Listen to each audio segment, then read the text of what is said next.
Good evening and welcome to the news. As usual, the Wednesday package packs an extra punch with news, analysis, reviews and interviews. We'll be tracking stories with direct impact on Nigeria and Nigerians while paying particular attention to stories emanating from the nation.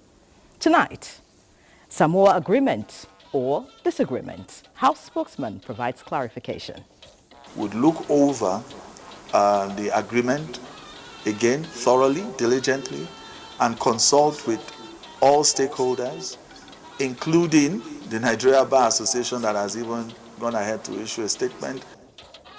And from Kaduna, the law is after the outlaws. Kaduna State had been relatively quiet for a while now, but recently the abduction of people is resurfacing again.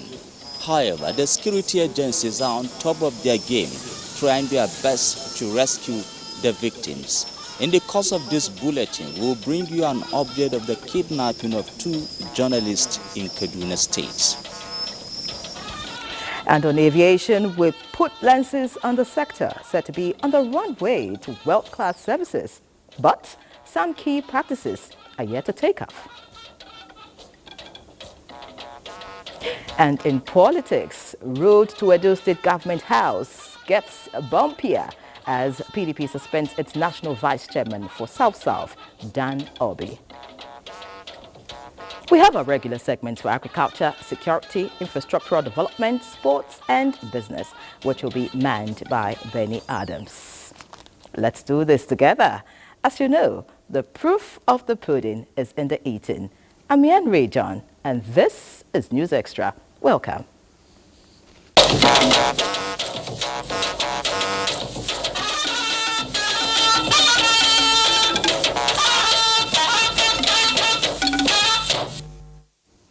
Let's begin now as the administration of President Bola Tinubu is demonstrating commitment towards checking corruption and related matters in the public procurement processes with the setting up of a committee to review the Public Procurement Act. This decision from this Wednesday's meeting of the Federal Executive Council is to give expression to the stand of the administration in ensuring probity, proficiency and diligence in the execution of federal projects. State House correspondent Musbao Dan Wahab has all the details. Meeting of the highest decision-making body in the land, first in the month, is the 7th in the year. The meeting came to order as Secretary to the Government of the Federation, George Akume, led members to congratulate President Tinubu on his re-election as the chairman of ECOWAS Authority of Heads of States and Governments. They are certainly proud that the sub-region so recognizes the leadership quality of their principal.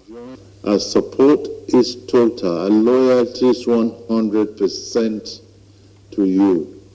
Continue to support you to provide meaningful and purposeful service, not just to Nigeria, but to ECOWAS, to Africa, and even beyond. Thank you, sir. Thank you.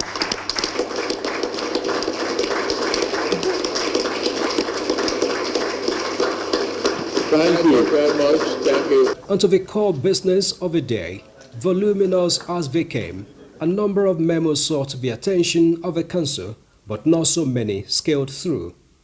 Part of them are some memos presented by the Minister of Works which demand augmentation of some project contracts. The Council stepped down the memos and directed a review of the contract among the Minister of Works, Budget and Economic Planning and that of Finance. All the projects that we said will be stepped down does not mean that they are going to be thrown away. What Council decision is that we'll bring them all, look at them again. Now the Minister of Budget, Minister of Finance, the Minister of Works will sit down and look at the projects again and reprioritize. This situation necessitated the Council to equally direct that all processes related to the revitalization of the National Procurement Council be intensified. A bill seeking the amendment of the Public Procurement Act has gone through first reading in the National Assembly and the Attorney General and Minister of Justice is now to chair a committee to review the act. The position of Council on Procurement Act is that it is long overdue for amendment.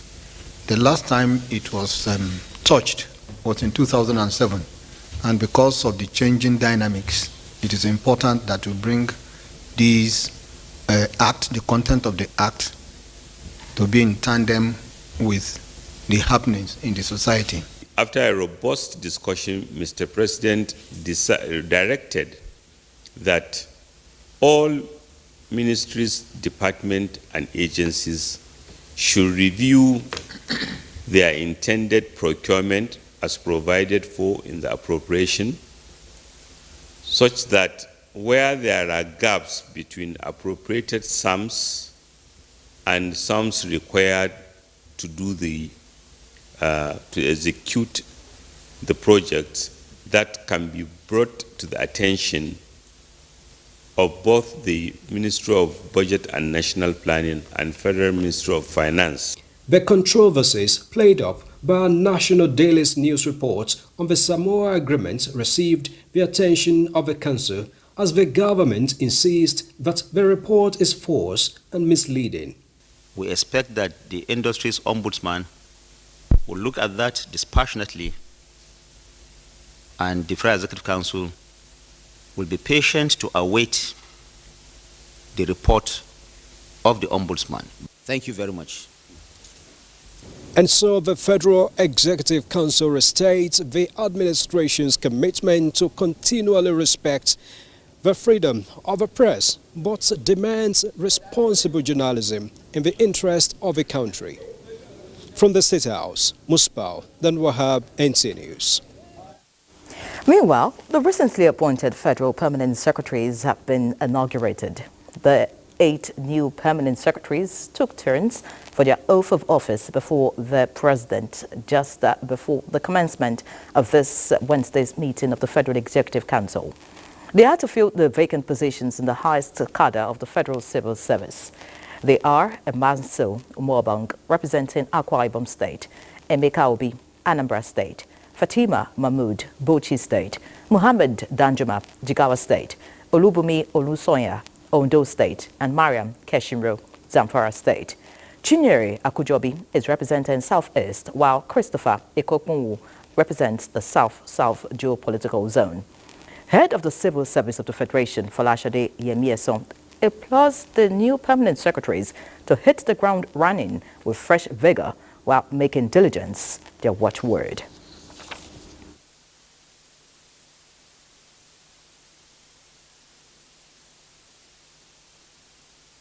The role of the civil service is very critical in ensuring that the president gets all the results that he needs, and the civil servants are key. And permanent secretaries, being heads of their MDAs, must, as a matter of fact, ensure that all the results that Mr. President needs will be seen.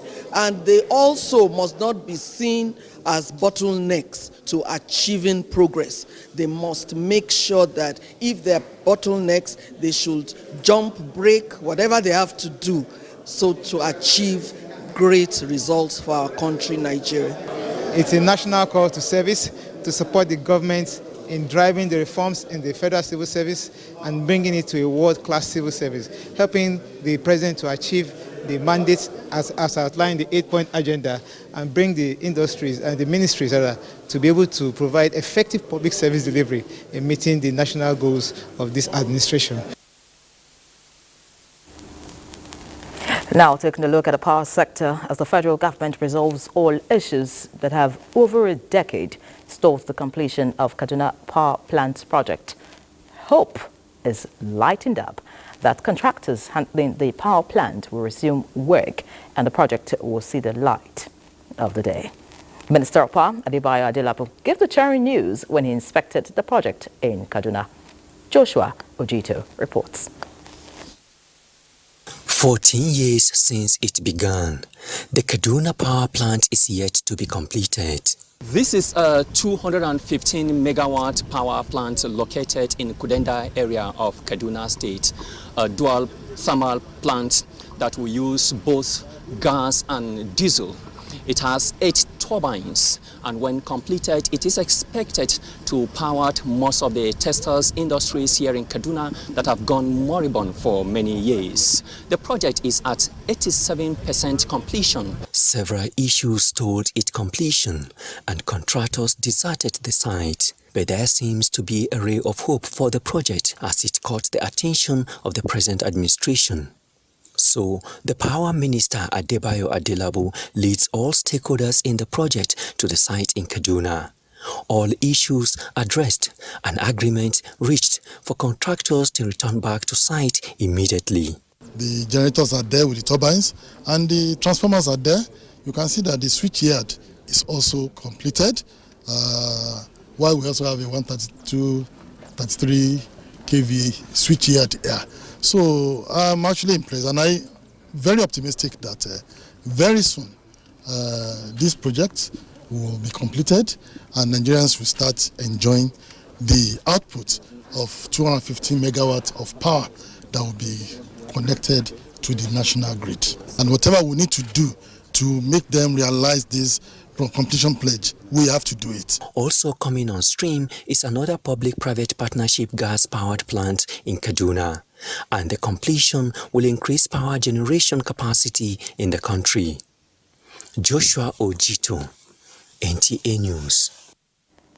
And from power, take a look at transport as the Minister of Transportation, Senator Saidu Ahmed Alkali, and members of the Senate and the House of Representatives Committees on Transportation have inspected the ongoing railway modernization project along Kaduna corridor.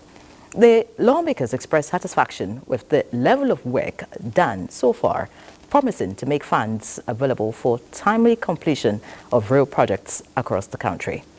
Vivian Iziadife reports. Minister of Transportation, Senator Saidu Alkali, and the Joint Committee members on Land Transportation visited the ongoing modernization of the rail project from Kano to Kaduna. While speaking to journalists after a ride from Kano to Mekarfi in Kaduna, the legislators said there will be further discussions on some of the issues hindering the progress of the project, and they will also ensure speedy dispensation of funds for the timely completion of the project before the deadline. We intend to discuss the DMO, the Minister of Finance, the Attorney General of Produce, and of course the Minister of Transportation, because we have oversight on railway, and we will do whatever is humanly possible to ensure that this project is completed in time. There's a lot that we have seen, and a lot more, much more needs to be done, because railway transportation is very, very important to the growth and development of every nation. By the time we get to the budget session, most of the issues raised on the project are seen by themselves. That will make it much more easier for us to defend what the ministry is doing in terms of the railway modernization. Vivian Ezadifi, NTA News. The House of Representatives says it has not asked the federal government to suspend implementation of the Samoa agreement, but is only seeking to investigate controversial clauses of the agreement to ensure they are not in conflict with Nigerian laws. House spokesman Akin Rotimi made this known while speaking with NTA News on the issue. We should not dissipate a lot of efforts and energies when there indeed is no fire behind the smoke. So the House's position is that we didn't call for the suspension of the agreement nor its implementation. What we said is that relevant House committees would look over the agreement again thoroughly, diligently, and consult with all stakeholders, including the Nigeria Bar Association that has even gone ahead to issue a statement, and all other segments of society that are interested in this matter, and to ensure that it does not contradict in any way the Constitution of the Federal Republic of Nigeria 1999 as amended, or any of our extant laws, or go against our culture and tradition as a people. The House spokesman there, Akin Rotimi. Now let's focus on the judiciary, as 22 new judicial officers have been added to the bench of the Court of Appeal. Administering oath of office on the new appellate court justices, the Chief Justice of Nigeria, Justice Olukayode Ariwola, advised the judicial officers to dispense justice without fear or favor. Dele Atumbi of our judiciary desk reports.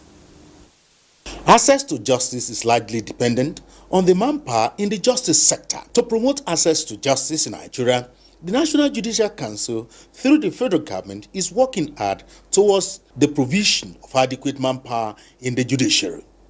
Just recently, the Supreme Court, with the approval of President Bola Ahmed Tinubu, has the full complement of the justices of 21 as stipulated in the Constitution of the Federal Republic of Nigeria 1999 as amended. The Court of Appeal, which is the penultimate court between the trial court and the Supreme Court before the latest addition, has 66 justices on its bench. These are the 22 additional justices on the bench of the Court of Appeal. They were elevated from the different judiciaries across the country. With this new set of justices, the Court of Appeal, with 20 divisions aside from its headquarters, now has 88 justices on its bench. The development is expected to aid quick dispensation of justice in the country. Administering oath of office on the new justices, the Chief Justice of Nigeria, Justice Olukayode Ariwola, maintained that as judicial officers, they must continue to interpret the law as it is. Justice Ariwola charged his brother justices to always conduct themselves in a manner where the integrity of the judiciary as the third arm of government will be protected. The number of justices that we have just sworn in today is quite unprecedented in the recent history of the Court of Appeal. Today's ceremony is an indication of the perilous times that we are currently in, which has resulted in an upsurge in litigation.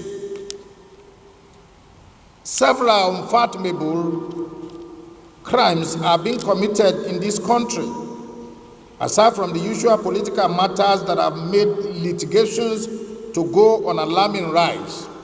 Justice Ariwola also administered oath of office on the new 12 judicial officers just elevated to the bench of the High Court of the FCT. The High Court of the FCT, before the elevation of 3 of them to the Appellate Court, has 57 judicial officers. The court, with 5 judicial divisions, now has 66 judges on its bench. In Abuja, Dele Atumbi, NTA News. Meanwhile, justice, no doubt, is the foundation of any society. The pivot of peaceful coexistence, and Nigeria is not left out.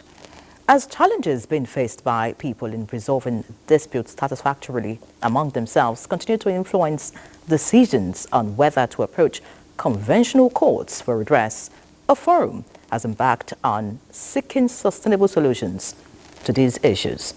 The development is to ensure a people-oriented justice system in the country. Again, Dele Atumbi reports. Before the enactment of the Administration of Criminal Justice Act 2015 in Nigeria, the process of delivering justice from the point of arrest, conducting investigations, along with court proceedings was slow, allowing some defendants to slip through the fingers of the law. Working towards promoting a user-friendly system for people-centered justice in Nigeria, the Hague Institute for Innovation in Law organized a core-convening group of legal scholars to increase advocacy towards improving access to justice. But there is a gap, there is a breach between these services, these people, and access to justice. About 55 unresolved problems. And when you talk about access to justice, you are talking about what is required for the people to be able to access justice. The People-Centered Justice Programming Initiative for Nigeria aims at entrenching community-based dispute resolution in partnership with relevant key players in the justice sector. Already, Imo, Ogun and Kaduna states have indicated strong desire to be part of the scheme, thereby utilizing the keys of progressive legal policies and effective data through adequate funding. So now we're asking the question of what can we do to increase access to justice using people-centered justice approach. And we believe that this is doable if the basic things are done. In Abuja, Dele Atumbi, NTA News. Let's take a look at the digital economy now, as Nigeria will soon have a singular law governing the deployment and use of digital technology in the nation. This is as the National Assembly Committees on ICT and Cybersecurity work together with the Ministry of Communications, Innovation and Digital Economy to have the first ever National Digital Economy and E-Governance Bill passed into law before the end of this year. Chimdima Ndubisi reports that the bill facilitators are prepared to engage all Nigerians in the enactment process. In this era where transactions or activities are based on digital technology, ICT has come to be recognized as the fulcrum for the existence and increased productivity of all sectors, a catalyst for national prosperity. Rules, regulations have been there quite all right to guide certain aspects and conduct in the ICT ecosystem, but there hasn't been an all-encompassing national law that will govern activities of both public and private actors, as well as participants in the digital space. So, the National Assembly Committees on ICT and Cybersecurity are taking the bull by the horn by coming up with the National Digital Economy and E-Governance Bill, structured into 16 parts with more than 60 sections, which has passed first reading. The Ministry of Communications, Innovation and Digital Economy is in full support. And part of the thing that we will also begin to look at is the local content in terms of whatever skills and solutions exist locally. They should be patronized before foreign software or foreign solutions are brought into the country at the expense of our foreign reserves. So there will be a number of job opportunities, because more automation that you have means that more opportunities will be created. We will implement e-governance solution to enhance transparency, accountability, and citizen participation in government. Establish online portals for government services, such as renewing licenses, submitting taxes, assessing public records, and leveraging digital identity management system to enhance security and the conveniences for our citizens interacting with government services. We can invest significantly in upskilling our people so that a lot of our people can be literate. And by being so, it means that we can also then become a net exporter of technology talent. Part of the bill also seeks to address validity of electoral or digital transactions, utilization of digital technology to support the carriage of goods, digital government infrastructure, administration and management. Then again, it provides framework for the use of artificial intelligence and blockchain technology for public services. The goal is to achieve digital transformation and accelerate economic growth. In Abuja, Chimdima Ndubisi, NTA News. Many thanks, Chimdima. We have Ayodeji, who has been monitoring events in the digital space, and he's standing by now to give us an update.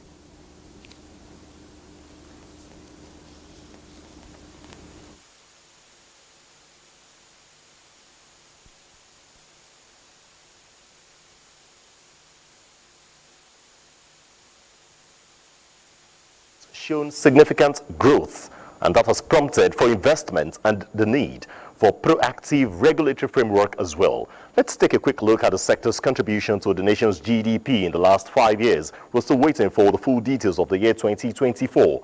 But from 2019 to 2023, the ICT, that's Information and Communications Technology, contributed between 13 to 16.66% to Nigeria's GDP. Now, what are the factors responsible for the growth? That's because the ministry put in place 19 policies and strategies, which included the National Digital Economy Policy for a Digital Nigeria and the Nigerian Broadband Plan.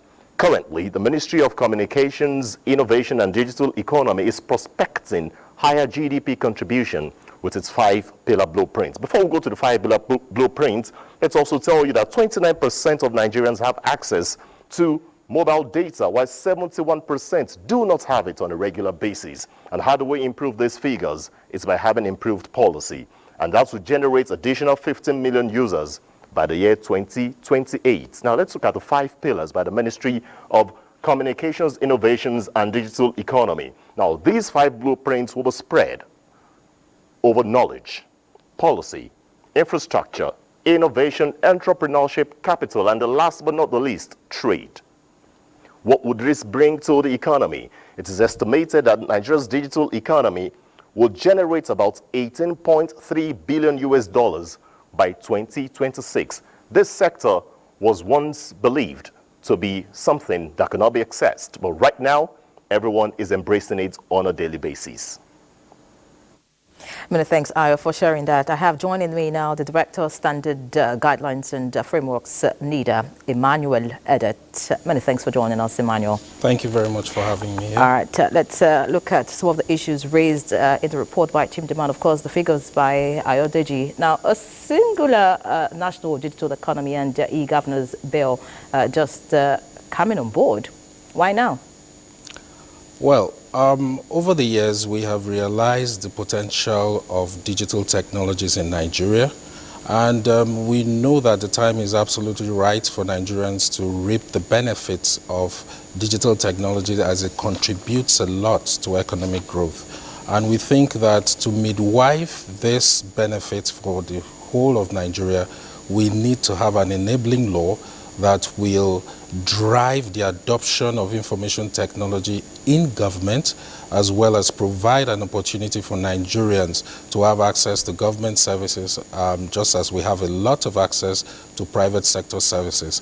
So based on government policies and the delivery of government agenda, this is absolutely the right time. There's no better time than now to ensure that we put down the framework that will help promote and develop the use of digital technologies in our economic activities. All right, if you say this is the right time, the bill is coming, at a time when the President's administration has mandated digital skills training and creation of millions of technical jobs. How is this bill going to ensure the actualization of that? Now, the point is, for you to uptake digital technologies, you have to have knowledge of how to use these digital technologies for your benefit. And that's the need to have the entire understanding of how to apply it for economic activities that will in turn benefit individuals. That's why we have the digital literacy framework, which was created. The essence of the framework is just basically to ensure that as Nigerians, with the knowledge of digital technologies, we can harness the potentials that these digital technologies offer. As far as technical knowledge is concerned, we have also identified the potentials of Nigerians to provide services in the digital economic sector, either within Nigeria or even outside Nigeria in these days of remote working. And so the continuous development of our intellectual capacity, which has grown to be one of our most potent resource as a country, is absolutely necessary for us to drive economic activities and benefits, especially to the young population which we have in Nigeria right now. Fantastic. Now, could you run us through the merits of the bill and how it's going to enhance digital transformation and economic growth?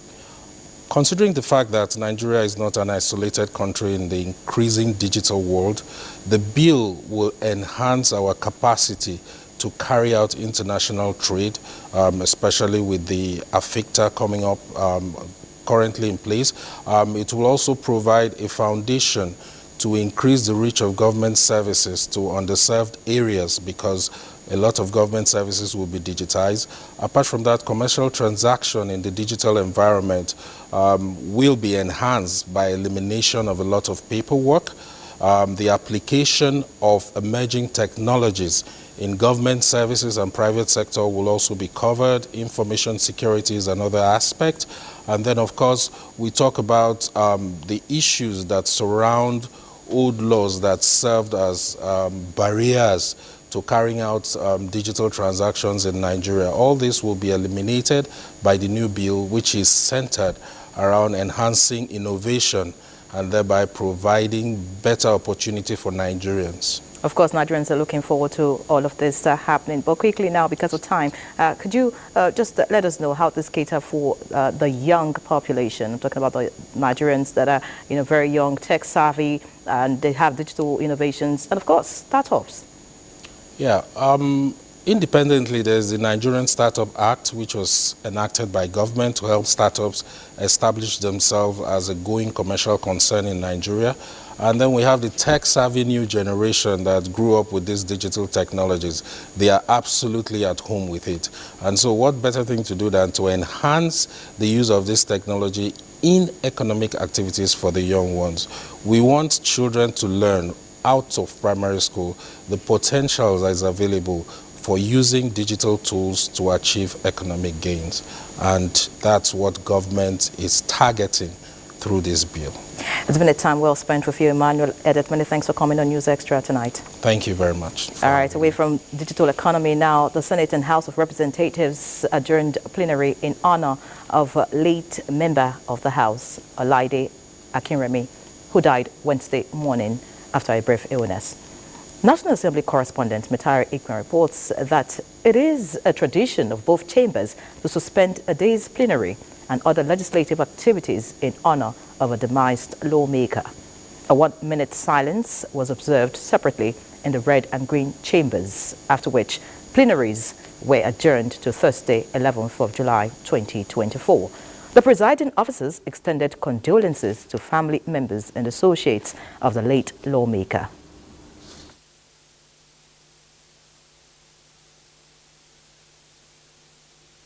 His legacy of service, compassion, and leadership will continue to inspire us all. On behalf of the Senate,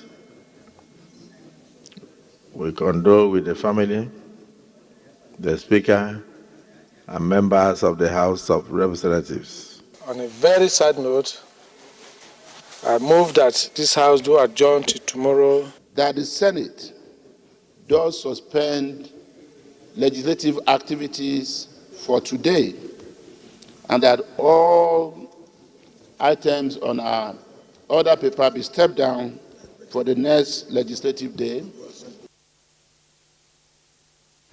Aged 51, late Olaide Akinremi represented Ibadan North Federal Constituency of Oyo State as a ranking member of the House of Representatives.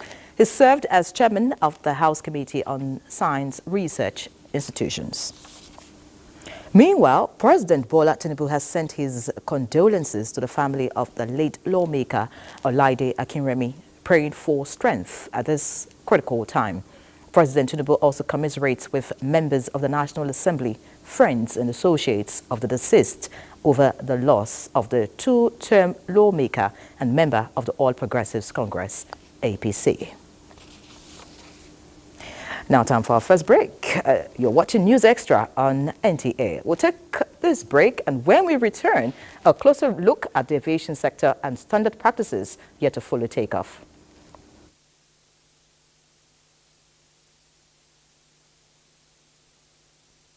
When you have schedule more than the aircraft, one aircraft going around and you put a flight very close. Before the aircraft turn around and come back to the station, the time have elapsed. You put schedule for that flight. So definitely there will be a delay. Welcome back. Delays and cancellation of commercial flights happen all over the world. In Nigeria, the spate of occurrence sometimes leading to life-impacting losses and damages has become a cause for concern. In this report, Victor Azu attempts to identify the root causes of incessant delays and cancellations in the aviation industry. Another flight departs. Air transportation has proved to be one of the most widely used across the world. It is also the most expensive. In spite of its significantly higher cost compared to other means, many Nigerians prefer to travel by air because it is convenient, modern and quick. Those who can't afford it wish they can. In recent years, however, Nigeria's aviation sector has been plagued by incessant flight delays at best and outright cancellations at worst, sometimes leading to disruptions and life-changing consequences. Worse still, compensation is a rarity. Data from Nairametrics indicate that 795 domestic flights were cancelled in 2022 alone, while 82 international flights were also cancelled. This is nearly 300 flight cancellations, more than in 2021. It gets worse, not better. 39-year-old Marcus Onobo represents Esan West, Esan Central, and Igwebe constituency in the House of Representatives. In July 2023, Onobo's flight from Benin to Abuja was abruptly cancelled. I was meant to return back on Monday, considering the fact that Tuesday is a sitting day and other sitting days of the week, only to receive the shocking news of the cancellation of the flights by aero contractors. After missing plenary once and faced with the prospect of missing another, he was forced to get on the road and was involved in a ghastly motor accident. 1 year after, he still carries metal in his right leg, unsure if he would ever walk normally again. Because of the condition of my leg, I choose to fly business class. And you find that on getting to the airport, I booked, that business class for my own comfort and convenience. Only to get to the airport, they tell you that, the airplane that is flying does not have business class and it's an all-economy flight. And nobody is giving apologies. Your money is not refunded. Onobo is only one of many Nigerians daily subjected to such damage, huge losses, and missed opportunities due to the unethical practices of airline operators in Nigeria. Most of them declined to speak. There are several reasons for flight cancellations all over the world, including weather, mechanical issues, scarcity of aviation fuel, and security, to mention a few. The frequency of these cancellations in Nigeria and poor communication, however, suggests there could be other sinister reasons. I asked an airline worker, I'll call her Nana Ishaya.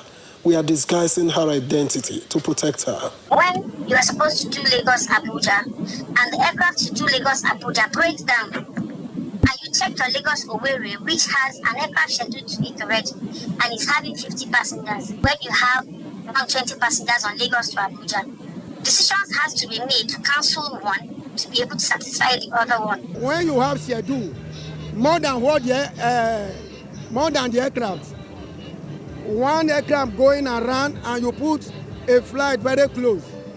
Before the aircraft turn around and come back to the station, the time have elapsed you schedule for that flight. Attempts to speak with airline operators on the matter are unsuccessful. One of the first things you see on the website of the Nigeria Civil Aviation Authority, NCAA, is passengers' rights. The right to compensation for flight cancellation, delays, damage or loss of baggage, and denied boarding. But is it being enforced? Michael Achimugu is Director of Public Affairs and Consumer Protection. For faults that are those of the airlines themselves, there have been penalties for them. There have been penalties which result in compensation. You also want to be careful and manage these things well. Nigeria has very few airlines operating. If you want to put all of them out of business because of these disruptions, how are people going to travel? When you have a delay, it is not the airline that will report itself. It's the passengers. But the passengers, before reporting to the Nigerian Civil Aviation Authority, you write to them, a flight was delayed, and based on this, you want some compensation, you want refund on your ticket. If the response from the airline is not favorable, the deterrence to get them not do what is wrong is not there. Elsewhere, if an airline for any reason fails to do a flight or delays people for more than 2 hours, they pay. Perhaps it's a combination of both. At the Federal Competition and Consumer Protection Commission, FCCPC, it turns out that aviation sector is a major source of consumer complaints. Aviation is the second highest in number of complaints that we receive in FCCPC. The number one position is still being held by electricity. We want to have consequences for bad behavior. And that's the only way things are going to work in this country, and we believe that there is enough deterrence as spelled out by the law. One thing that unites analysts, however, is that the Nigerian aviation industry has some way to go in catching up with global standards. While at it, many more like Marcus Onobu will continue to bear the scars of an aviation sector that won't play by the rules. In Abuja, Victor Azu, NTA News. Many thanks, Victor. Of course, delays and cancellation of flights, very terrible. And I have joining me right now in the studio to discuss some of the issues raised in that report. Of course, aviation expert, you also saw him in that report. Godi Ike is right here. Godi, many thanks for joining us. Oh, thank you very much. I'm pleased to be here. Considering the pockets of lapses here and there as captured in that particular report by Victor and the NTA as the regulator of the aviation business, would you say the agency has been proactive in handling some of these challenges? Not exactly, but then again, the challenges that we are having here is the issue of law enforcement. There's no deterrence. People are doing whatever they like and, get away with them. And that's why they are not deterred from doing the wrong thing. Elsewhere, if you delay people for so long and they are entitled to a particular, payment, nobody, reminds the airline that that payment has got to be made or whatever form of compensation or alternative arrangements will have to be made. You don't remind anyone because if you don't do it, you get punished promptly. Well, here, the people do whatever they like, get away with them, and there's no motivation to do what is right, and that's why this is going on. Technically, there's no consequences for bad behavior. No consequences for bad behavior. Now, does the agency have any compensation mechanism for delays and cancellations as a way of ensuring that passengers' rights are protected and respected? Oh, sure. The laws are there, and they update them and roll them out now and then, but it's all on paper. Nobody ever bothers to do anything, about taking care of passengers that have been inconvenienced, and a whole lot of people would not bother to take up the matter legally because our judicial system is also not helping matters. I mean, when people have claims to make and go to court, they end up in court 2, 3, 4, 5 years. At the end of the day, it doesn't make sense anymore. And maybe thrown out of the window eventually. Correct. Very correct. Now, when you talk to airline operators, they tell you scarcity and high cost of jet A1 aviation fuel sometimes, is responsible for the delay and cancellation of flights. How can we deal with this Nigerian factor? Oh, well, it's not as if flight delays are peculiar to Nigeria. No. It's happening all over the world. There are a couple of reasons, like you already mentioned, that flights can be, delayed. I mean, it's not just only about aviation fuel or anything peculiar to Nigeria. The industry is what it is.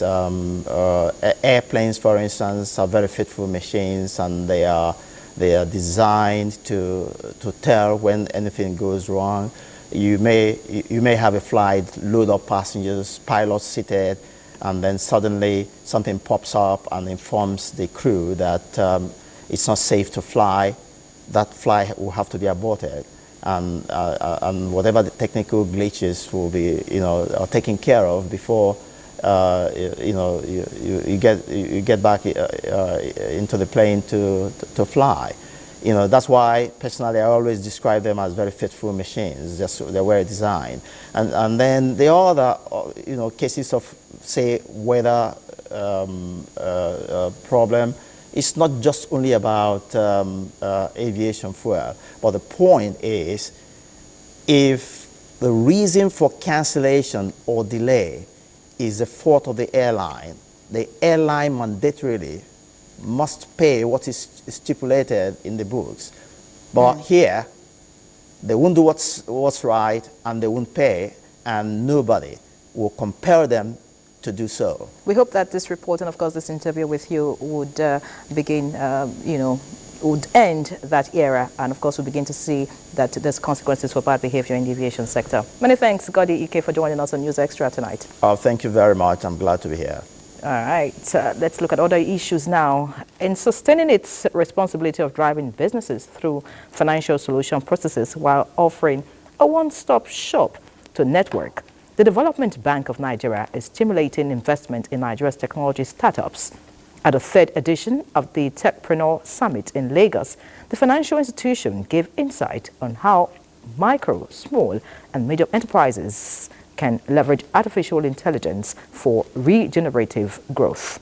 Michael Olaleye reports. This platform believes in the power of networking in stimulating innovation and growth in the ever-changing business environments. And to meet up with the global trend, it is a fact that technology is the key to creating regenerative economy, while empowering MSMEs is the driver to actualizing these. The Development Bank of Nigeria is continuing its financial assistance to businesses through the third edition of its summit to connect innovators with financial solutions and foreign opportunities. This proposed format will encourage entrepreneurs to develop innovative solutions that not only drive financial returns, but also generate positive social and environmental impacts, specifically for Nigeria. With the theme, Catalyzing Tech Innovation, Empowering Entrepreneurs for Regenerative Growth, the summit emphasized on the gains inherent in incorporating machine learning process to solve immediate problems. If we have partners here, we can turn it. There is huge money. The truth is, you can be here and solving security problem. I have most of my students who work with United Nations. The panel discussion focused on success stories about simplifying access to analytics to address local challenges. We must make data speak our language. And in the last 1 year, with the support of Gate Foundation, we've been building solutions that allows even the market women to begin to do what we call voice accounting. We've been very, very excited by DBN's willingness to say, we're going to finance this, we're going to push this, and we're going to make sure that our entrepreneurs are being equipped day to day to be able to build sustainable businesses. Taking a cue from last year's winners of the Eco Innovation Challenge, in which the beneficiaries have upskilled their businesses based on the opportunities provided by the Development Bank of Nigeria, 20 individuals participated in the pitching process for this year. In Lagos, Michael Olaleye, NTA News. Communities are being encouraged to bridge the gap between civil and military relationship by working in harmony towards implementing the vision of a progressive and indivisible nation. Chief of Defense Staff General Christopher Musa said this at the inauguration of civil-military projects at Nungudo Ibesikpo, Asuton local government area of Akwa Ibom State. Evelyn Bado Ekpo reports. Special civil-military intervention projects build community resilience while contributing to overall security, addressing socio-economic issues and supporting good governance. Nungudo community in Ibesikpo Asutan of Akwa Ibom State is privileged to be part of community development of the Nigerian Army, as a former school in the area has been renovated and equipped with facilities. I congratulate our amiable Chief of Army Staff, Lieutenant General Tarid Abiodun Lagbaja, and my dear brother, friend, colleague, Major General Solomon Effiong, who don't want retired, for their dedication and commitment to this project. We can attest to the high quality of the job. It is envisaged that these projects will go a long way in enhancing the socio-cultural well-being of the people of Noyodo and its environs. Executor of the project and retired officer of the Nigerian Army, Major General Solomon Udonwa, is appreciative of the gesture to serve humanity. Without the 6 years I was groomed in this school, needless to say that all my dreams and aspirations would have collapsed like a pack of cards. It is for this reason that my family and I have returned today to Lutheran Primary School, Nomudo, to say thank you to this school. The projects, which are life-changing for the community, are part of the over 300 special intervention of the civil military project of the Nigerian Army. From Nomudo, Ibesipo, Asutan local government area, Evelyn Badu Epo, NTA News.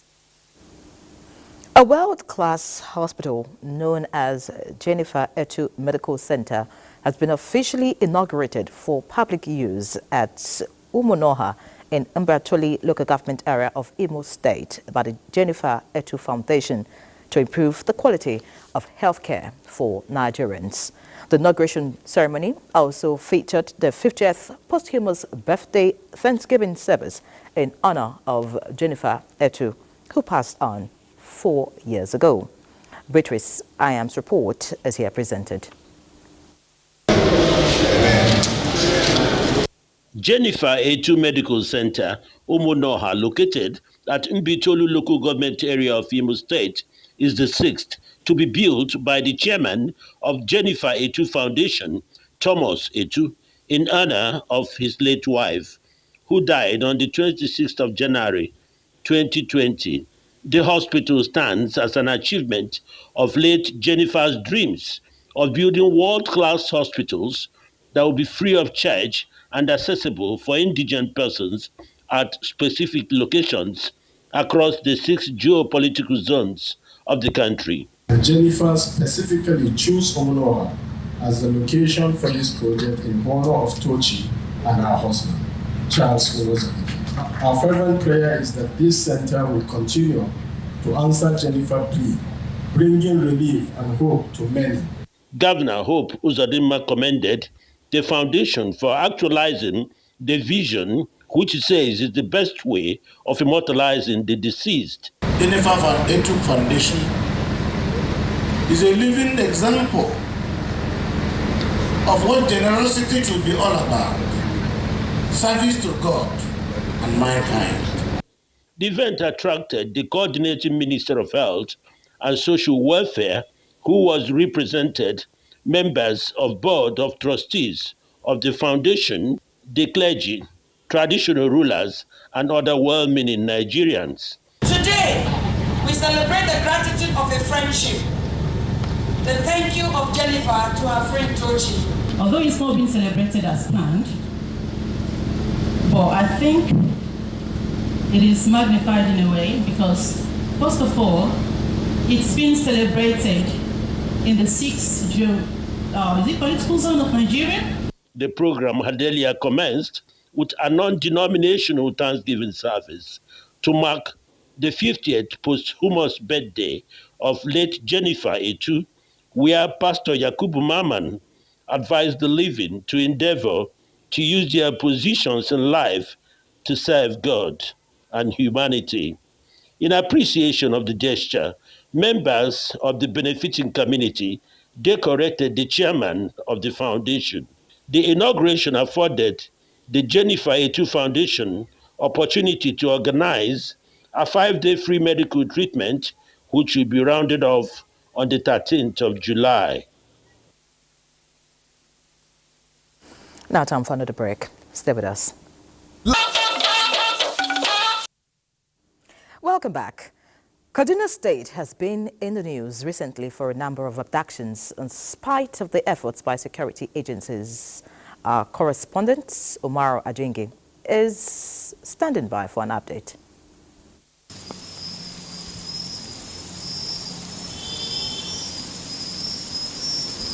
Yes, it is really a challenging time for journalists in Kaduna State with the recent abduction of 2 of our colleagues, Abdul Ghaffar, the correspondent of the Nation newspaper, as well as Abdul Rahim who is also the correspondent of Blueprinter newspaper.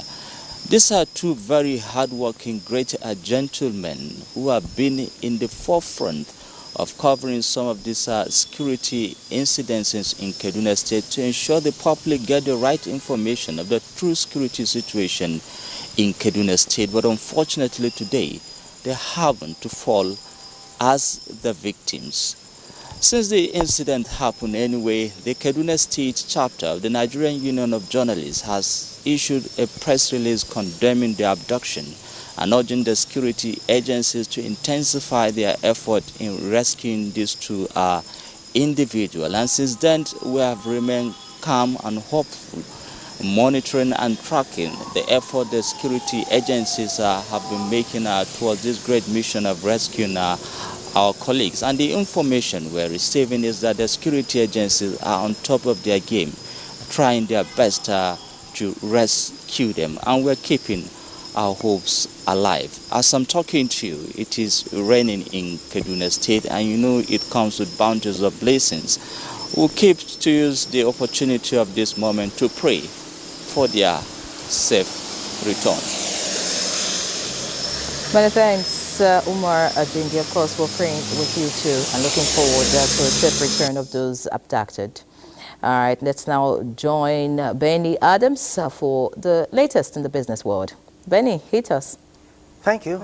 And talking business, the extractive sector in Nigeria is hosting a multi-stakeholder roundtable on enhancing inclusiveness and addressing inequalities in Nigeria's mining sector. That is underway in Abuja and is hosted by NTA with their partners. And experts are saying, experts with community leaders from across the country are trying to bring up ways of addressing some of these issues.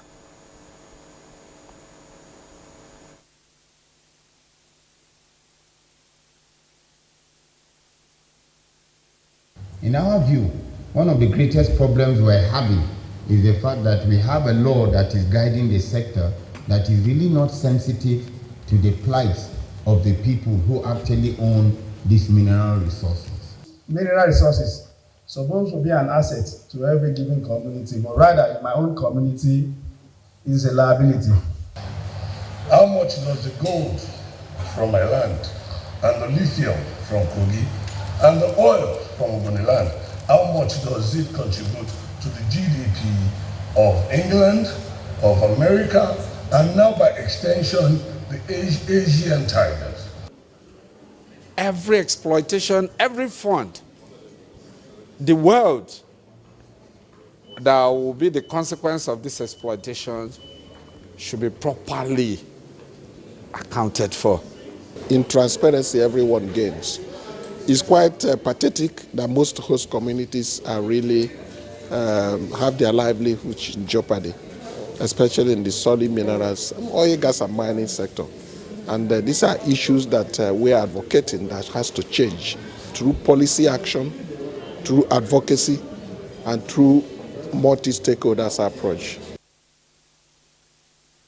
Now, these conversations are actually ongoing at the time the National Assembly is calling for a public hearing on two bills for the establishment of a mining bank and a Nigeria Solid Minerals Corporation for the development of priority minerals. And still talking NTA, the figures here, talking about inclusion, the figures here show that out of 56 companies that this investigation or this survey covered, we had 19,171 employees. Out of this number, we have only 3,532 which are women, which is like 18% of the total number of 19,171. And for the population of men, we have 15,639, which is 82%. And here stakeholders say these numbers must change. And still talking about inclusion and women participation in investment in solid minerals, we have women occupy less than 100 out of 2,325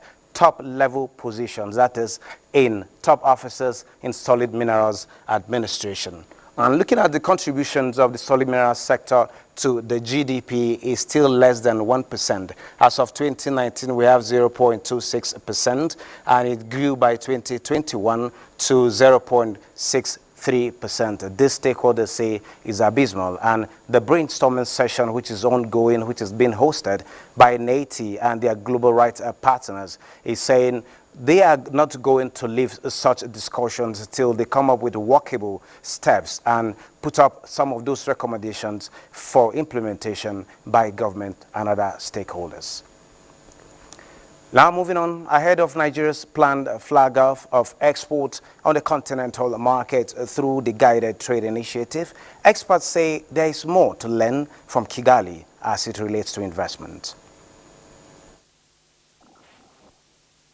You're going to find agriculture, which you know. You're going to find also derivative from mining. And of course, you know Nigeria owes a lot to gain from mining, both the hydrocarbon and the solid minerals, as you may know. Thereon again, you now find, I said, agriculture. This is an absorber. Nigeria now will be advancing into the modern agricultural practices. We expect the best to come to Africa as a new frontier. And now taking a look at the market, investors lost 2.18 billion naira as the market closed flat. We have about 935.1 million volume of shares traded in 8,160 deals, all of it valued at 11.8 billion naira. The market capitalization shifted a little bit, and we also have, as of top trades, we have Fidelity Bank having a volume of 698.2 million shares valued at 7.2 billion naira, while Zenith Bank here has 36.3 million, a volume of shares traded in 1.3 billion naira, talking about its value. And the United Bank of Africa is on the third spot with 26.3 million volume of shares valued at 604 million. Well, that is business news at this time. News Extra continues. Here, you can take it away from here. Many thanks, Benny, for that data-driven update there. And let me quickly also take you to the Center of Commerce, but this time talking education. Kano State government is to renovate all primary and junior secondary schools with a view to meeting the infrastructure needs of the state's education sector. At an education recovery conference in Kano, Governor Abba Kabir Yusuf also announced a plan to hire 10,000 teachers and provision of soft loans to enhance their performance. Abdullahi Mustafa has the details. As of June this year, the number of out-of-school children in Kano State stood at 989,234. Also, according to the State Ministry of Education, more than 90% of primary schools have no classroom furniture, with most buildings in deplorable condition.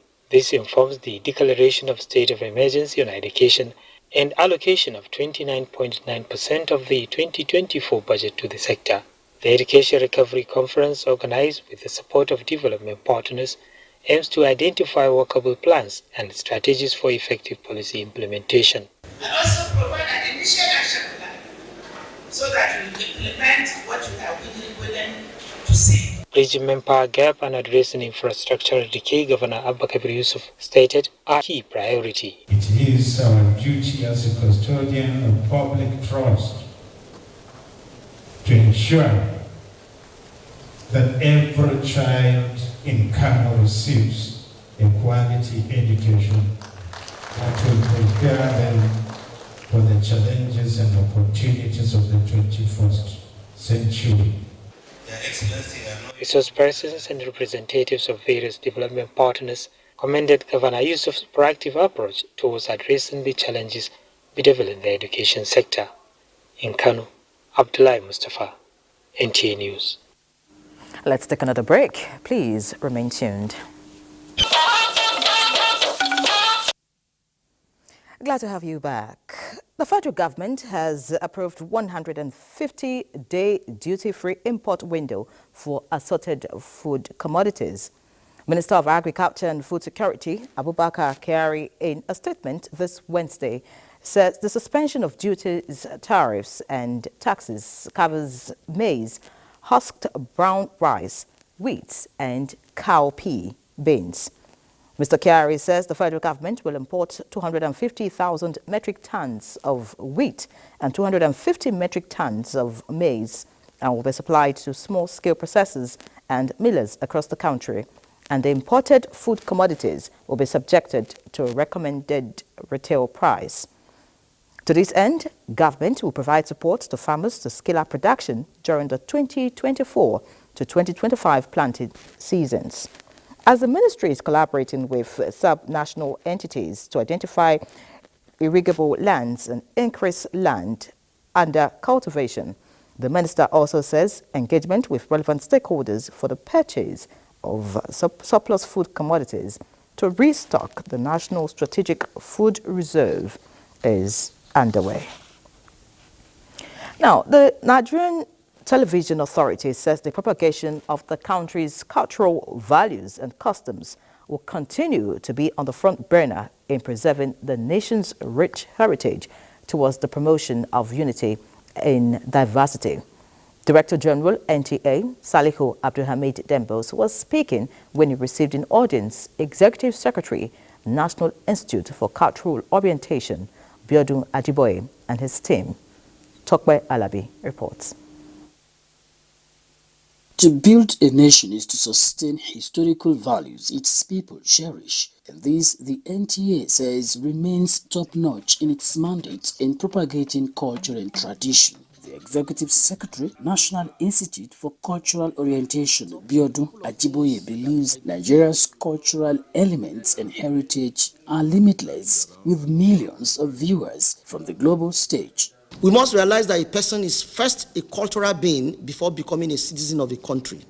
We can't even talk about patriotism and nationalism if we don't appreciate our cultural identity. NTA's Director General Salihu Abdulhamid Dembos says through its program contents and news reportage, the organization will continue to run an inclusive and participatory platform. We always try to propagate and also encourage our cultural diversities and of course the values that we attach to them. So it is in this line that I would like to assure you and your management that of course we'll continue to do what we are doing, but I think we'll do better by way of collaborating between the two organizations. There are expectations that NTA and NICO's strategic partnership will rejuvenate Nigeria's cultural heritage and values, which will rebrand Nigeria's image in the outside world. In Abuja, Tokwe Alabi, NTA News.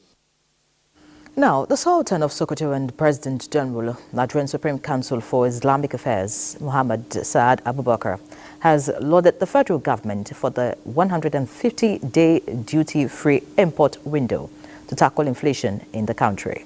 The spiritual leader gave the commendation at a meeting with district heads from across the 23 local government areas of Sokoto State.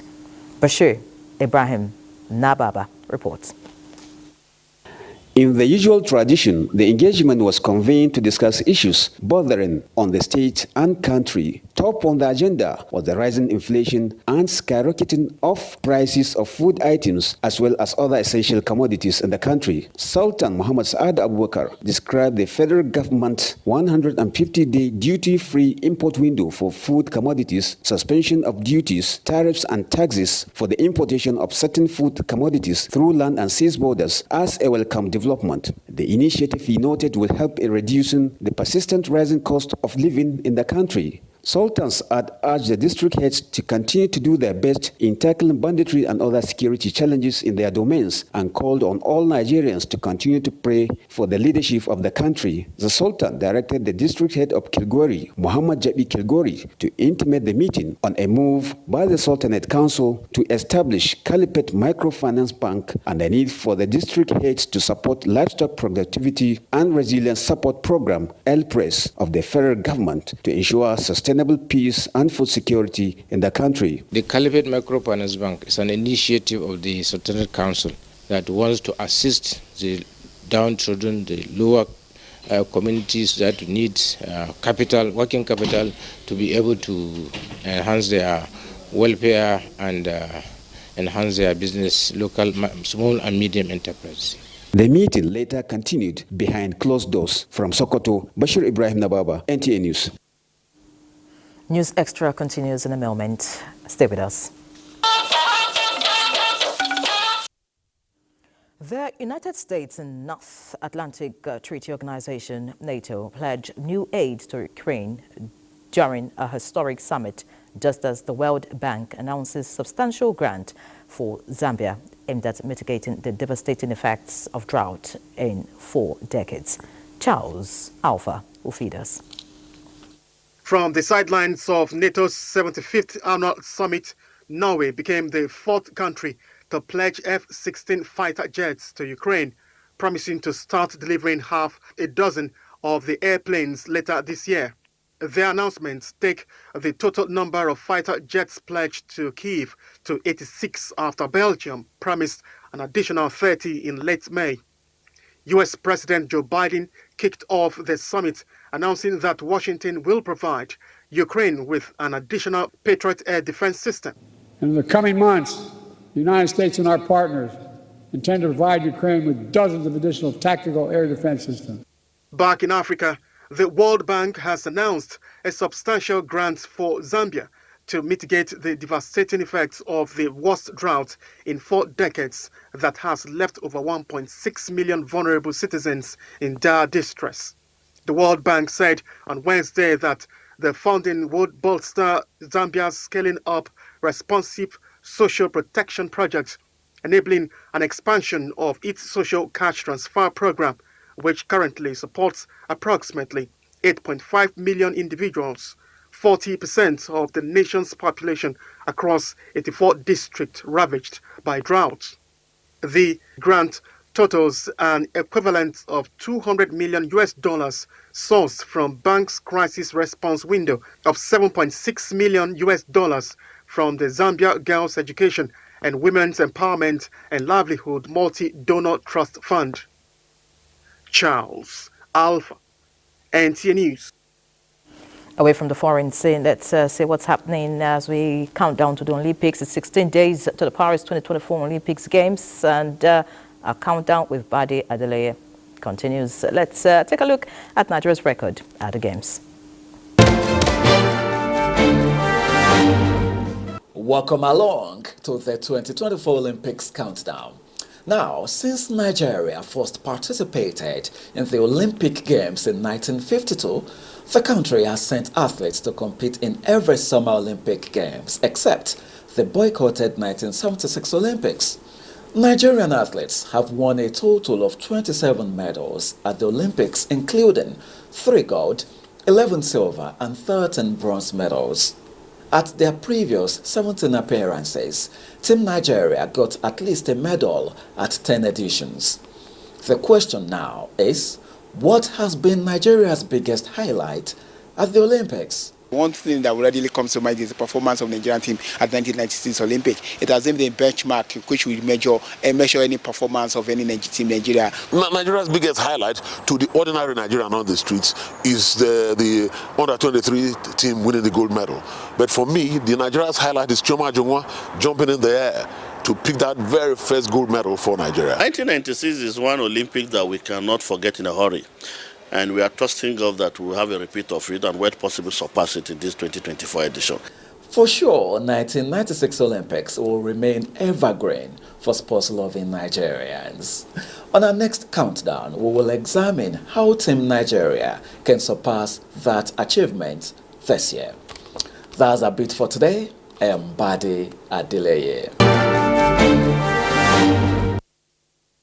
Many thanks, but then just to quickly give you a heads up as regards Euro 2024, England just beat Netherlands 2-1 to qualify for the finals. Of course, that's it on sports. But before we go tonight, let's end the bulletin with a laugh. Now, although this is not a laughing matter, for the people of Jos, when a fully grown hyena